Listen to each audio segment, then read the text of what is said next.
లో రెండు వార్తలు హైలైట్ కనిపిస్తా ఉన్నాయి. ఒకటి, కమిషన్ల కాళేశ్వరం లోపాల పుట్ట, ఇది దేశ చరిత్రలోనే అతిపెద్ద మానవ తప్పిదం. మంత్రి ఉత్తమ్. ఇక ప్రాజెక్టు నిర్మాణంలో అడుగడుగున అవకతవకలు, అసమర్థ విధానాలు, అన్నారం సుందిల్ల బ్యారేజీల నిర్మాణ స్థలాల్ని గుడ్డిగా మార్చారు. మట్టి పరీక్షలు చేయించక ముందే, డిపిఆర్లు పూర్తి కాకముందే పనులు. ఇక 3 బ్యారేజీలోనూ లోపాలున్నాయని ఎన్డీఎస్ఏ చెప్పింది. చేసిన తప్పును ఒప్పుకొని క్షమాపణలు చెప్పాల్సింది పోయి ఎన్డీఎస్ఏ పైనే ఎదురుదాడి చేస్తారా? ప్రాజెక్టు కోసం 1,00,000 కోట్ల అప్పులు చేశారు.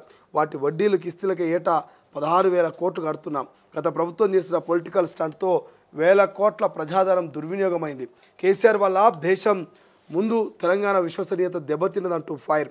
ఇక ఎన్డీఎస్ఏ రిపోర్టుపై సెక్రటరియట్లో మంత్రి power point presentation. Kaleshwaram project దేశ చరిత్రలోనే అతిపెద్ద మానవ తప్పిదమని, అత్యంత ఖరీదైన ఇంజనీరింగ్ వైఫల్యమని ఇరిగేషన్ శాఖ మంత్రి ఉత్తమ్ కుమార్ రెడ్డి మండిపడ్డారు. మేడిగడ్డ, అన్నారం, సుందిల్లా బ్యారేజీలో నిర్మాణపరంగా అన్ని లోపాలే ఉన్నాయని national dam safety authority NDSA report స్పష్టం చేసిందని తెలిపారు. కమిషన్ల కోసం కాళేశ్వరం ప్రాజెక్టు కట్టిన కేసీఆర్ వల్ల దేశం ముందు తెలంగాణ విశ్వసనీయత దెబ్బతిన్నదని, బీఆర్ఎస్ వాళ్ళు చేసిన తప్పును ఒప్పుకొని తెలంగాణ ప్రజలకు క్షమాపణలు చెప్పాల్సింది పోయి ఏకంగా ఎన్డీఎస్ఏ రిపోర్ట్నే తప్పు పట్టడం సిగ్గుచేటంటూ ఫైర్ అయ్యారు. అది ఎన్డీఏ రిపోర్ట్ అంట. సిబిఐ, ఈడీ లాగా ఎన్డీఎస్ఏను కేంద్రం వాడుకుంటుందని, కాళేశ్వరం అవినీతి జరిగినట్టుగా రిపోర్టులు ఎక్కడా చెప్పలేదు. ఎన్డీఎస్ఏ పేరుతో మంత్రి ఉత్తమ్ రాజకీయ ప్రసంగం చేశారు. మేడిగడ్డలో 7వ బ్లాక్ ఒక్కటే కుంగింది, దాన్ని తిరిగి కట్టాలి.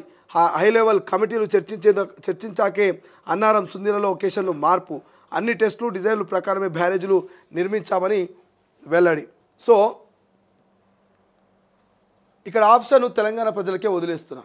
ఎందుకంటే మీకు 2 వర్షన్లు వినిపించిన. ఒకటి, అధికార కాంగ్రెస్ పార్టీ వర్షను, 2 ప్రతిపక్షం పార్టీ వర్షను. ఈ 2 వర్షాలు మీరు విన్నారు. ఒకటి ఏమంటుంది అధికార Congress party, national dam safety authority ఇచ్చినటువంటి రిపోర్ట్ చూస్తే కాళేశ్వరాన్ని ఆగం చేసిరు, కోట్ల రూపాయలని బురదల పోసిన పన్నీర్ లెక్క ఆగం చేసిరు. ఇక అన్నారం, సుందిల బ్యారేజీలు ఆగమైపోయినాయి. మేడిగడ్డలో 7వ బ్లాక్ మొత్తం కుంగిపోయింది. ఆ బ్లాక్ నిర్మాణం మొత్తం జరగాలని మరి ఎన్డీఎస్ఏ రిపోర్ట్ ఇచ్చింది. మన దేశం ముందు తెలంగాణ పరువును తీసినటువంటి బీఆర్ఎస్ నేతలు తక్షణమే తెలంగాణ ప్రజలకు క్షమాపణ చెప్పాలని వాళ్ళు డిమాండ్ చేస్తున్నారు. కనీసం మట్టి పరీక్షలు చేయలేదట. మట్టి పరీక్షలు అంటే మీ అందరికీ తెలుసు. మనం ఏదైనా ఒక భూమిలో విత్తనాన్ని నాటాలన్నా, కొత్త పంటను వేయాలన్నా ఫస్ట్ దాన్ని అగ్రికల్చర్ ఆఫీసర్ తోటి మట్టి పరీక్షలు చేపిస్తాం. ఈ మట్టిలో ఫలానా వరి పంట పండుతుందా, ఫలానా మొక్క పండుతుందా, ఫలానా జొన్న పండుతుందా అని మట్టి పరీక్షలు చేయించి దాన్ని భూమిలో నిజంగానే ఆ సార్థత ఉన్నదా, దానికి సంబంధించినటువంటి క్వాలిటీ ఉందా, పండుతుంది అంటేనే అక్కడ పంట పెడతాం. సో అటువంటిది ఇక్కడ కాళేశ్వరానికి సంబంధించి మట్టి పరీక్షలు చేయకుండానే, డిపిఆర్ లేకుండానే పూర్తి అయిపోయిందంట పనులని కూడా. మరి మట్టి పరీక్షలకు కాళేశ్వరం ప్రాజెక్టుకి సంబంధం ఏందనుకోవచ్చు మీరు. మనం ఒక ఇల్లుని కట్టాలన్నా అక్కడ పిల్లర్లు తీసి అక్కడ ఉన్నటువంటి మట్టి మెత్తగా ఉందా, గట్టిగా ఉందా, వదులుగా ఉందా, మరి ఎట్లుంది, భవిష్యత్తులో అక్కడ ఉన్నటువంటి ఆ నేల కుంగి బిల్డింగ్ ఏమైనా కూలిపోయే అవకాశం ఉందా, ఇట్లా మట్టికి సంబంధించినటువంటి పరీక్ష కూడా జరగాలి. లోపల ఇసుక ఏమైనా ఉందా, లోపల మరి వాటర్తో కూడిన తేమ లాంటి మట్టి ఏమైనా ఉందా, లేదు మొత్తం కూడా గట్టిగానే ఉందా అని ఇట్లా కొన్ని మట్టి పరీక్షలు చేయాల్సి ఉంటుంది. సో ఇక్కడ కాళేశ్వరానికి సంబంధించి ఈ పిల్లర్ల కింద ఉన్నటువంటి మట్టి పరీక్షలే చేయలేదట. ఈ మట్టి గట్టి ఉందా, ఇసుక ఉందా, ఏముందని ఇక్కడ మట్టి పరీక్షలు చేయకముందే, డిపిఆర్లు పూర్తి కాకముందే ఇక పనులు మొదలుపెట్టి మెల్లగా కన్స్ట్రక్షన్ చేసినట్ట కాళేశ్వరంది. సో అసలుకే మోసం ఏంటంటే గిదే. ఇక మట్టి పరీక్ష చేయనందుకే ఇలా పిల్లర్లు కింద ఇసుకున్నతో దసికిపోయినాయి. 7వ బ్లాక్ మొత్తం కూడా పూర్తిగా మళ్ళీ కట్టాల్సినటువంటి పరిస్థితి ఏర్పడ్డది. ఇక్కడ చూడండి, హరీష్ రావు కూడా అదే చెప్తున్నాడు. హరీష్ రావు తప్పును ఒప్పుకుంటున్నాడు. ఎట్లా ఒప్పుకుంటున్నాడు ఇక్కడ చూడండి. అన్ని టెస్టులు డిజైన్ల ప్రకారమే బ్యారేజీలు నిర్మించడం, అయినప్పటికీ మేడిగడ్డలో 7వ బ్లాక్ ఒక్కటే కుంగింది, దాన్ని తిరిగి కట్టాలి. ఏమంటుడా, మేడిగడ్డలో 7వ బ్లాక్ ఒకటే కుంగింది, దాన్ని తిరిగి కట్టాలంటున్నాడు. అంటే హరీష్ రావు ఒప్పుకున్నట్టున్నాడు. ఏమని ఒప్పుకుంటుండు, మేడిగడ్డలో కావచ్చు, అన్నారం సుందిల్లో కావచ్చు, కాళేశ్వరం ప్రాజెక్టులో కావచ్చు తప్పిదాలు జరిగినాయి, నాణ్యత లేదు, అవినీతి జరిగిందనేది క్లియర్ ఒప్పుకుంటున్నట్టు తెలుస్తూ ఉంది అక్కడ. ఎందుకు ఒప్పుకుంటున్నట్టే మరి 7వ బ్లాక్ కట్టాలన్నప్పుడు ఇక్కడ 7వ బ్లాక్లో జరిగిన తప్పు ఎందుకు అన్నారంలో జరగలేదు, ఎందుకు సుందిలలో జరగలేదు? అంటే ఇక్కడ జరిగిన తప్పు అక్కడ జరగలేదని ఎందుకు అనుకుంటావు? సుందిలోనేమో బుగ్గలు వస్తాయి, బొంగలు వస్తాయి.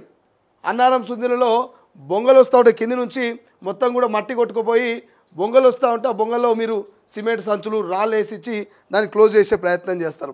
సో ఇప్పుడు కాంగ్రెస్ బీజేపీ రెండు కుమ్మక్కయి NDC national dam safety authority నుంచి ఈ రిపోర్ట్ ఇప్పించినాయట. నేషనల్ డ్యామ్ సేఫ్టీ అథారిటీ నుంచి బీజేపీ కాంగ్రెస్ కుమ్మక్కయి రిపోర్ట్ ఇప్పించినాయట. మరి ఈ రెండు కుమ్మక్కయి ఇప్పించినటువంటి రిపోర్ట్ను మరి మీరెట్లా స్వాగతించి ఇక్కడ మేడిగడ్డ బ్లాక్లో కుంగింది దాన్ని తిరిగి కట్టాలని మీరు ఎట్లా చెప్తారు? హరీష్ రావు గారు నేను సూటిగా అడుగుతా ఉన్నా, ఇది నిజంగానే బీజేపీ కాంగ్రెస్ కలిసి ఇచ్చినటువంటి రిపోర్టు కనుక అనుకుంటే మరి ఇక్కడ మీరు ఈ మేడిగడ్డలో 7వ బ్లాక్ కుంగిపోయింది దానికి తిరిగి కట్టాలని మీరు ఎట్లా స్వాగతిస్తారు, ఎట్లా చెప్తారు? దాన్ని వ్యతిరేకించాలి కదా. మరి మేడిగడ్డ కూడా ఏం కాలేదు, 7వ బ్లాక్ ఏం కాలేదు, అది మంచిగా ఉందని చెప్పాలి కదా. అంటే మీరు పోయి అక్కడ మేడిగడ్డ 7వ బ్లాక్ని మొత్తం కూడా మీరు తనిఖీలు చేసిరా, దాని ఏమైనా చెకప్ చేసి చెప్తుర్రా? ఎట్లా చెప్తున్నారు మీరు అక్కడ మరి మేడిగడ్డలో 7వ బ్లాక్ కుంగిపోయి దాన్ని పునర్నిర్మించాలని? సో ఇక్కడ క్లియర్ తెలుస్తూ ఉంది, ఏదైతే నేషనల్ డ్యామ్ సేఫ్టీ అథారిటీ ఉంటుందో ఎన్డీఎస్ఏకి సంబంధించి అది క్లియర్గా చెప్తా ఉంది. ఎన్డీఎస్ఏ ఎక్కడ కూడా మరి ఏం ప్రాబ్లం అయింది, ఏం కథ అనేది ఒక 400 పేజీల నివేదికనే ఇచ్చింది. ఉత్తమైన ఆశామేషిగా 2 ముచ్చట్లు చెప్పలేదు, 400 పేజీల నివేదికను ఇచ్చింది. మరి ఇంత నివేదిక ఇచ్చిన తర్వాత మరి ఎన్డీఎస్ఏ రిపోర్టు పైనే మరి ప్రతిపక్షాలు విమర్శలు చేస్తున్నాయంటే ప్రాజెక్టు నిర్మాణంలో అడుగడుగున అవకతవకలు, అడుగడుగున మరి అవినీతి ఉందంటూ అధికార కాంగ్రెస్ పార్టీ చెప్తూ ఉంటే ఇప్పటికే కాళేశ్వరం కమిషన్ పూర్తి స్థాయి నివేదికను తయారు చేస్తూ ఉంటే మరి ఈ ప్రతిపక్షాలు మాత్రం దాన్ని తప్పును కప్పిపుచ్చుకునే ప్రయత్నం చేస్తున్నట్టు తెలుస్తూ ఉంది. సో చూద్దాం ఏం జరుగుతుందో భవిష్యత్తులో. ఈ కాళేశ్వరం కమిషన్ కూడా మరి భవిష్యత్తులో హరీష్ రావుకో లేకపోతే కేసీఆర్కో నోటీసులు ఇచ్చి విచారణ చేసే అవకాశం ఉన్నట్టు కూడా తెలుస్తూ ఉంది. మరి విచారణ ఏడు దాకా వస్తుంది, ఏం జరుగుతుంది అనేది మనం మున్ముందు చూడాల్సిన అవసరం కనబడతా ఉంది. ఇక భూదాన్ భూములపై ఆఫీసర్లో టెన్షన్ అంట. 4 సర్వే నెంబర్లు నానా చిక్కులు. 181, 182 సర్వే నెంబర్లో భూముల్ని భూదాన్ బోర్డు వైనని తేల్చిన అధికారులు 194, 190 సర్వే నెంబర్లో భూములు కొన్న సీనియర్ ఐఏఎస్లు